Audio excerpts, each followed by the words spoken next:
Cumprimentamos nossos amados irmãos e amigos do nosso canal Escola Bíblica CPAD, com a paz do Senhor. É um momento de nós estarmos alegres porque iremos estudarmos uma nova lição, a lição de número 3, que traz como tema Igreja, Agência Evangelizadora. Esta lição estudaremos 3 pontos fundamentais. Primeiro, a fundação da Igreja Evangelizadora. Segundo, estudaremos a missão desta igreja. E terceiro, teremos como base uma igreja lá em Antioquia. Então, hoje iremos estudar como foi fundado esta igreja a partir do Senhor Jesus. Quando Jesus foi enviado, ele teve uma missão prioritária. Era formar um novo povo, construir um alicerce com bases sólidas, ele sendo própria pedra de esquina, e ali Jesus fundaria sobre a sua pessoa a sua própria igreja. Então a igreja, ela tem logo de início um chamado para a sua formação. Quando Jesus estava na terra, ele fez chamando os seus discípulos. Logo no capítulo de número 1 do Evangelho de São João, no versículo 38 até o 51, nós temos o chamado dos 4 primeiros discípulos. Nós vejamos aqui. O primeiro chamado nós temos quando 2 discípulos estavam seguindo João Batista. E um deles é chamado de André. Então, André foi o primeiro a se encontrar com o Mestre. E depois André chamou a seu irmão Simão.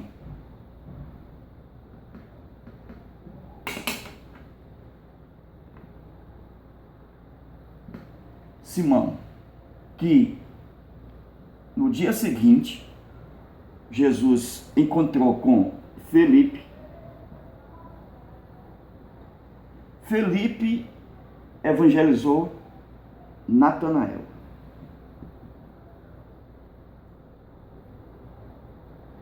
Vejamos, irmãos, que no início do chamado da igreja, Jesus ele vai ao encontro desses 4 discípulos que temos esta menção logo no início do capítulo 1 do Evangelho de João.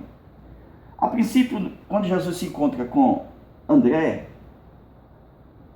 começa logo revelando a Cristo. Ele diz: achamos o Messias para Simão. Ele dá o testemunho de que Cristo veio, ele é o Messias, achamos o Messias. E quando Simão escuta, ele a princípio não fala ainda nada, ele não dá nenhum testemunho a respeito do Cristo. Somente no dia seguinte, Cristo vai ao encontro de Felipe. Felipe, quando vê o Mestre, ele traz um testemunho. O testemunho de Felipe a respeito do Mestre é que achamos o Cristo, achamos o Messias, achamos aquele que estava escrito na lei, lá nos profetas, daquele de quem falou Moisés. Então ele também traz um testemunho a respeito de Jesus. Felipe evangelizou Natanael. Natanael, logo de início, diz: como é que pode vir alguma coisa boa de Nazaré? Então, Felipe diz: vem e vê.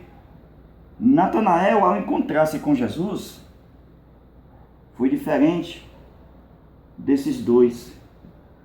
Esse aqui também foi igual a esse aqui. Por quê? Porque Jesus teve que trazer um ministério profético para a mudança da vida desses 2. Esse aqui só foi reconhecer Jesus porque Jesus usou um evangelho profético. Um evangelho que tem sinais de reconhecer quem é Natanael. Quando Jesus se encontrou com Natanael, Jesus disse: eis aqui um verdadeiro israelita, um homem que não há fraude. Então Jesus, como profeta, ele tinha o dom da revelação. E por esse momento aqui, ele usou a revelação para evangelizar Natanael. Vejamos, irmãos, nem sempre a mensagem que é ouvida pelo ouvinte o convencerá. É preciso um evangelho profético, também um evangelho prodigioso, que traz sinais. Mas o maior dos sinais para a evangelização é o dom da revelação. Por quê? Para Natanael, Jesus revelou a vida dele, dizendo: Natanael, antes que Filipe te chamasse, eu te vi, tu debaixo da figueira. Natanael ficou surpreso, por quê? Porque ele estava diante de Jesus, que conhecia e sondava o seu coração. Natanael foi revelado às claras diante de Jesus. Somente com a evangelização profética, Natanael reconheceu que Jesus é o Messias, o Cristo, o Rei de Israel, o Filho de Deus. Vejamos, irmãos, a maneira de como evangelizar. Evangelizar com sinais prodigiosos que traz maravilhas e com sinais de revelação. Mas os sinais da revelação é que traz mais resultado. Por exemplo, quando Jesus, na evangelização, ele cura as pessoas, nem sempre as pessoas, por ser curado, vai aceitar Jesus. O próprio Jesus curou 10 leprosos e apenas um veio agradecer. Mas pela revelação, nós vemos Natanael aceitando o mestre. Filipe, ou seja, Simão não foi diferente. Simão também teve uma experiência profética. Quando Jesus veio e evangelizou Simão, primeiro, Jesus contou a vida e a história de Simão. Disse: Simão, tu és filho de Jonas.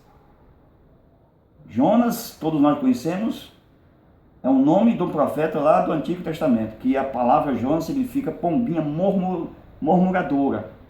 E quando ele revelou Simão, filho de Jonas, estava revelando o caráter de Simão, que foi necessário Jesus chegar para Simão e dizer: Simão, tu não serás apenas Simão, tu serás agora Pedro. Então, Simão, Jesus mudou o nome dele para Pedro. Jesus mudou para Pedro. Por quê, irmãos? Porque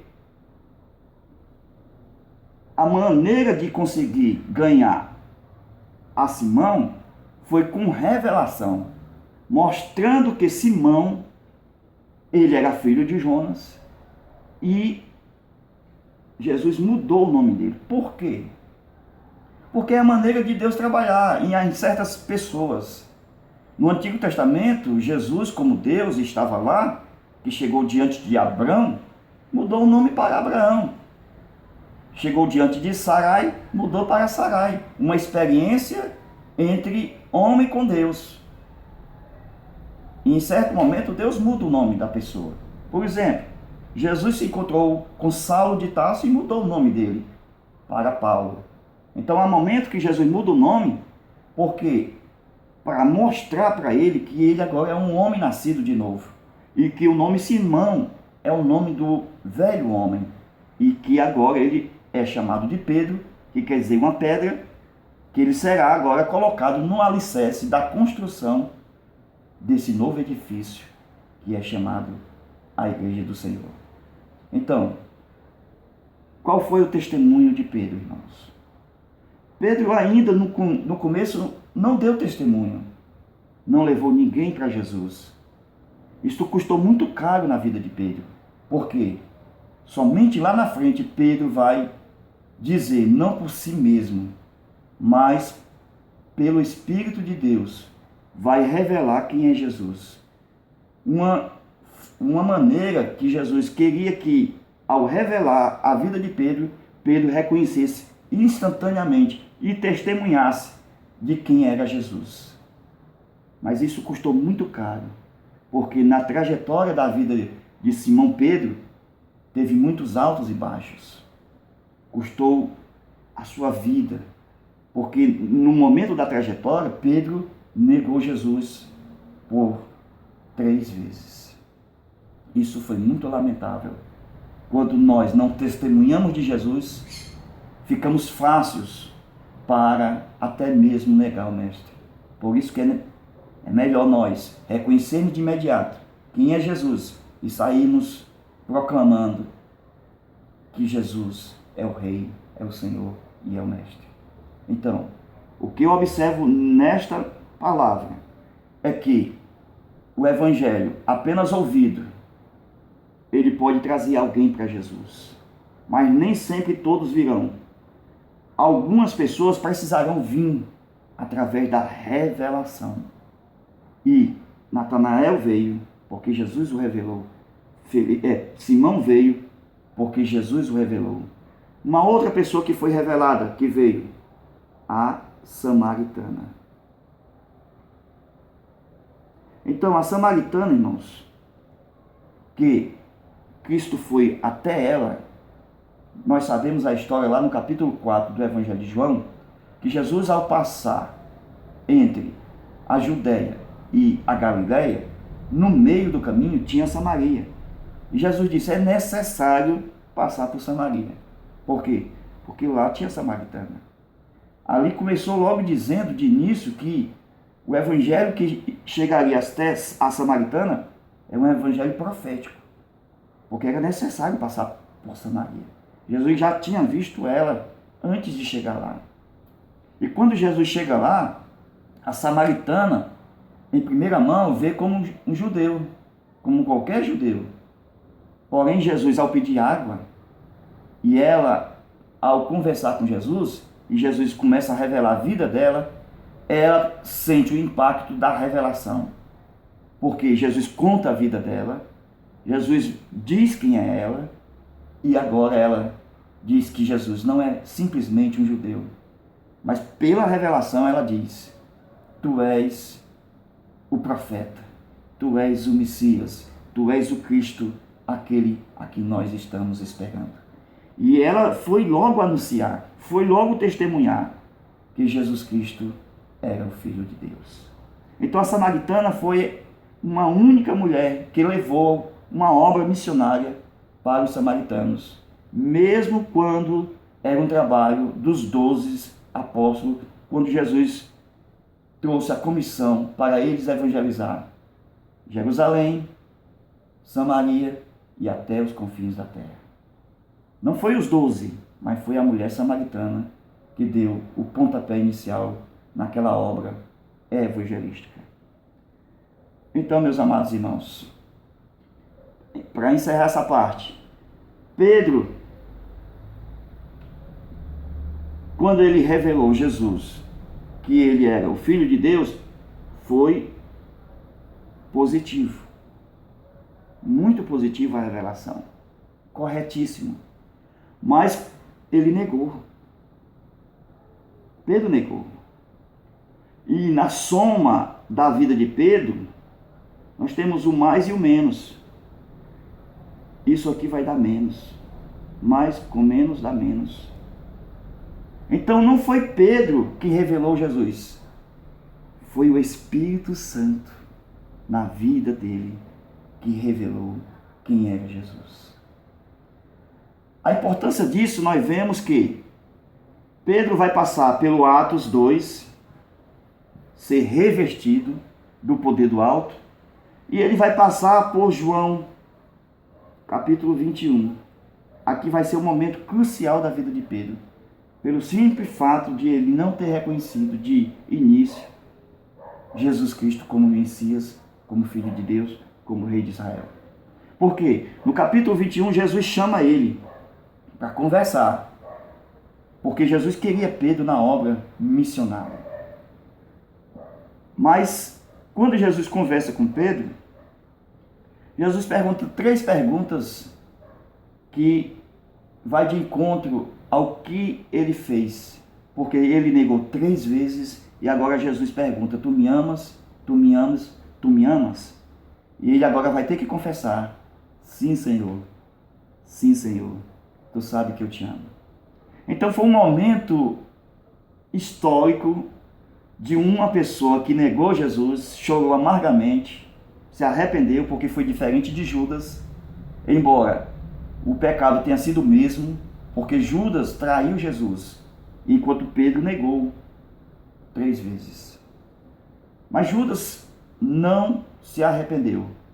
Pedro chorou amargamente e Jesus foi restaurar os seus discípulos no capítulo 21 do Evangelho de João. E nós vemos que em Atos 2, Pedro ele é revestido do poder do Pentecoste. Nós vamos chegar nesse momento essa relação do Pentecoste na vida da igreja. Aqui nós estamos estudando o início do chamado da formação da igreja do Senhor.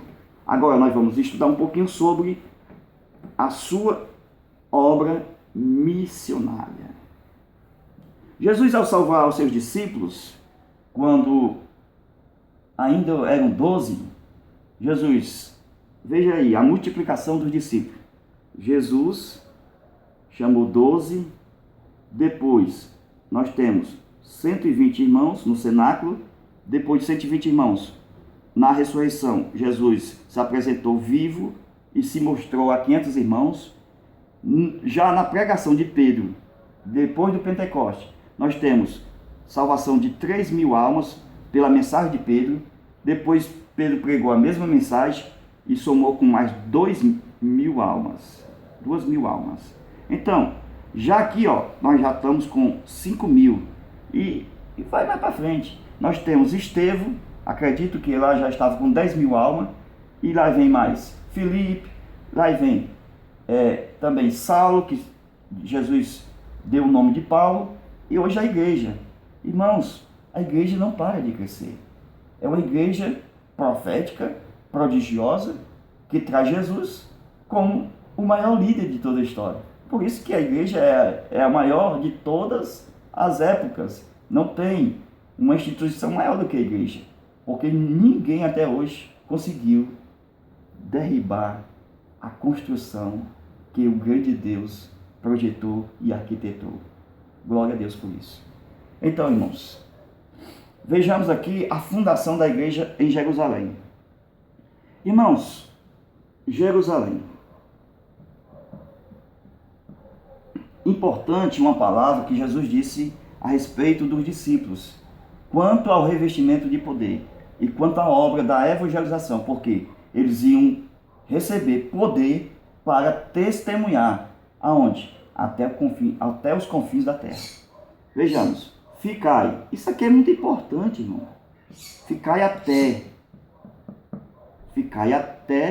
que do alto sejais revestido de poder. Por quê?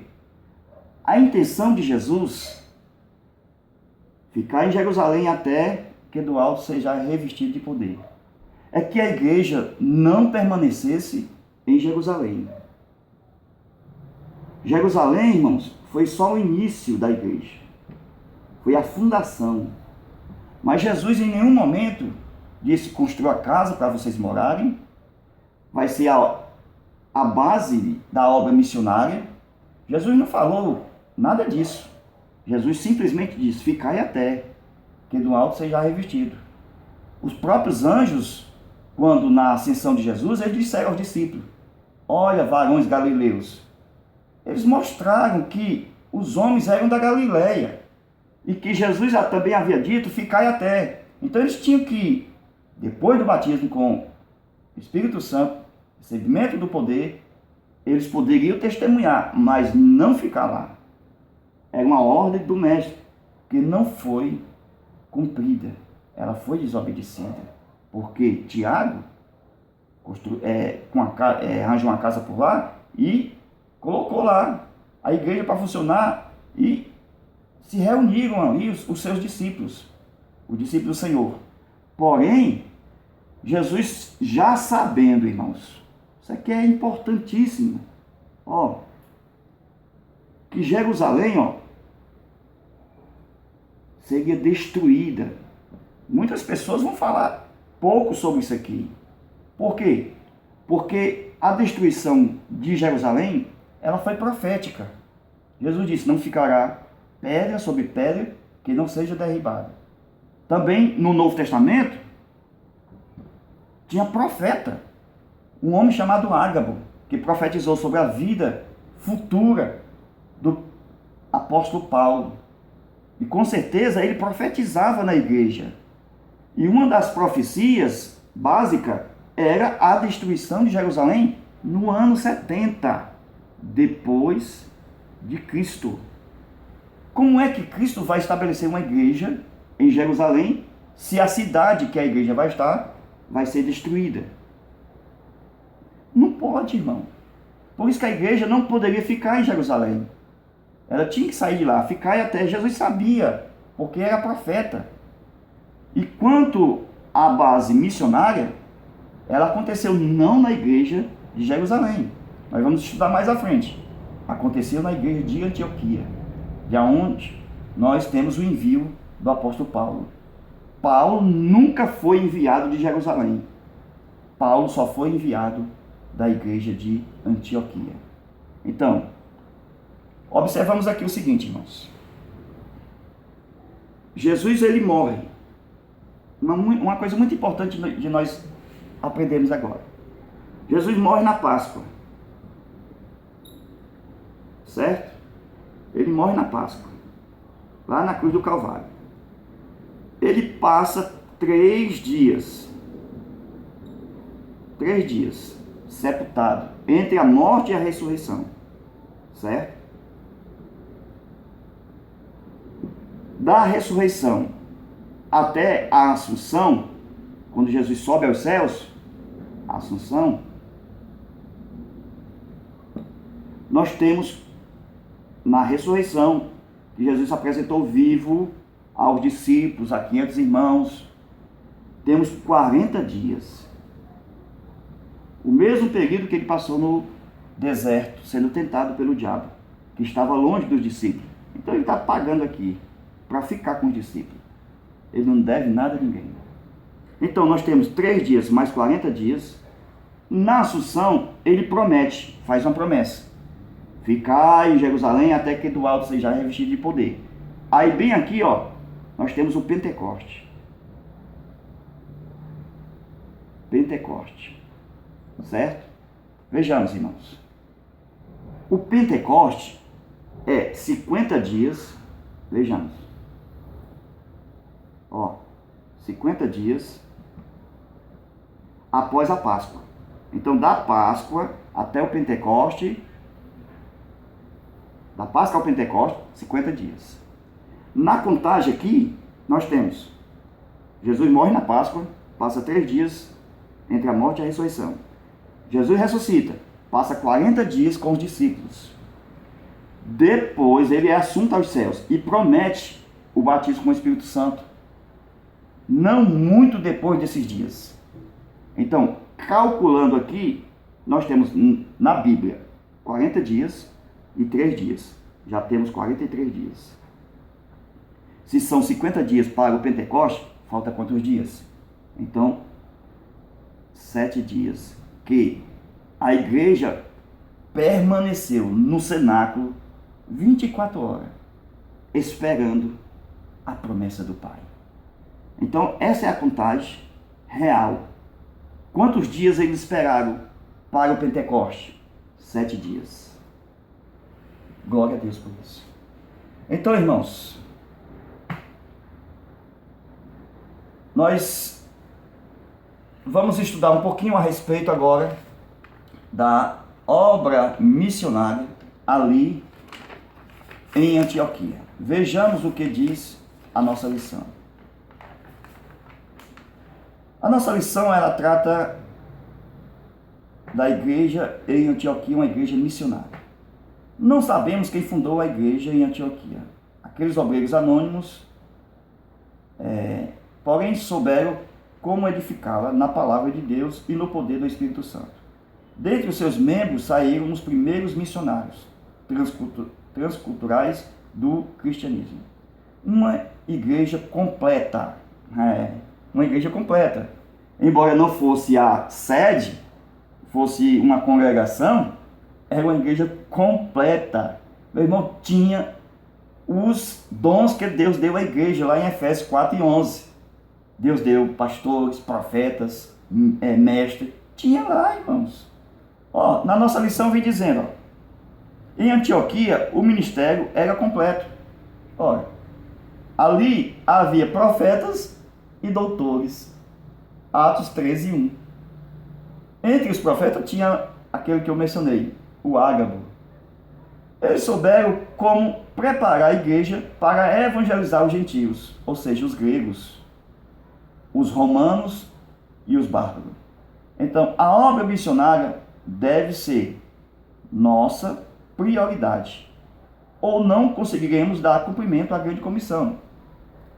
Irmãos, essa questão de construir templo, ficar só entre quatro paredes e dar mais valor às coisas do que às pessoas, esta igreja vai ficar mesquinha, vai sair fora dos padrões que foi estabelecido por Deus.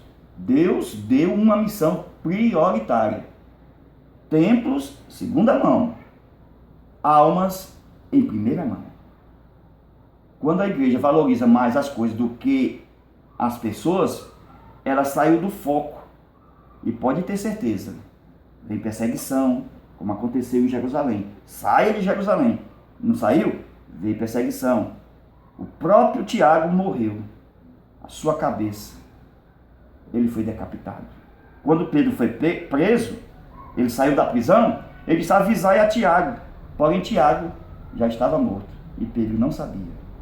Irmãos, cumpramos o ídolo do Senhor, não desobedecendo, porque se desobedecermos, vem perseguição, vem tribulação. E mesmo nas circunstâncias mais adversas, um momento que você poderia pregar, viver e pregar, ganhar alma para Jesus, você pode morrer numa circunstância. Por exemplo, nós temos o caso de Estevão, irmãos, que ele foi apedrejado ali aqueles grupos de pessoas que eram totalmente contrários à evangelização. Quando a igreja nasceu, também nasceu os inimigos da igreja. E a Bíblia cita 4 grupos de inimigos quando Estevão estava pregando.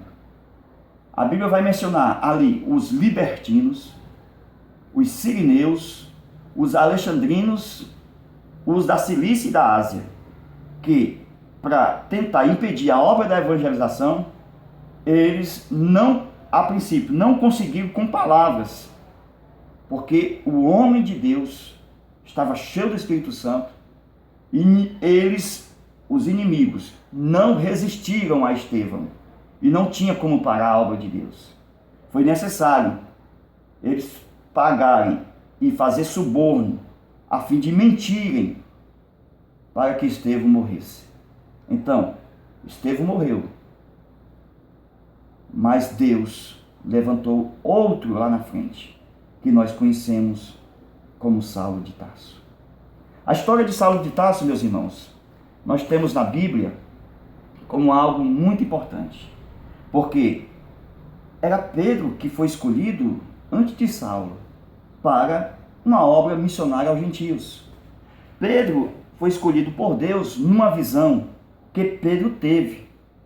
Lá, quando estava orando, ele viu saindo do céu um lençol atado com 4 pontas, cheio de animais, que os judeus não comem. E a visão trouxe uma voz diante de Pedro, disse: mata e come. Pedro disse: não posso comer nada imundo, Senhor. Porém o Senhor deu 3 chances a Pedro, para ele reconhecer o seu chamado de apóstolo dos gentios. Mas Pedro não reconheceu. Ele por 3 vezes negou.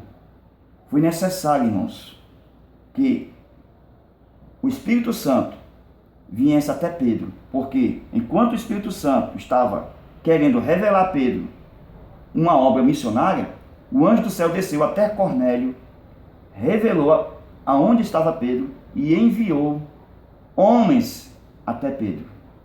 Que vergonha para Pedro. Pedro não reconheceu a visão. Foi o Espírito Santo que abriu seus olhos e disse: não duvide, Pedro, porque é este o teu chamado. Mas, meus amados irmãos, para onde esse lençol foi? O lençol caiu nos pés de Paulo. Paulo, ele é salvo no capítulo 9 de Atos. E ele recebe a missão de levar o evangelho a todos os gentios. Deus não deixa parar a sua obra, irmãos. Deus não deixa que essa obra fique apenas em Jerusalém. Ela tem que invadir as cidades, ir para Samaria e até os confins da terra. No início da igreja, tudo em comum, poucas pessoas, somente 12 apóstolos. Eles davam o cálice, davam o pão, contribuíam ali com a mesa. Não tinha diácono, não tinha. Eram eles que faziam o trabalho, os 12. Mas eles se cansavam, porque a igreja foi aumentando de Atos capítulo 2 para Atos capítulo 6. Há uma diferença muito grande, irmãos. Por quê?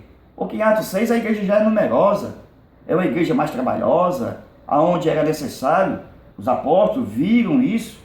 A eleição de 12, ou seja, de 7 diáconos, onde Filipe e Estevão estão lá no meio dos 7 diáconos. Tudo era muito fácil no começo, mas quando a igreja cresceu, foi necessário a eleição dos diáconos para a obra do Senhor. Então, meus irmãos, vejamos a nossa conclusão. A missão da igreja de Cristo é evangelizar.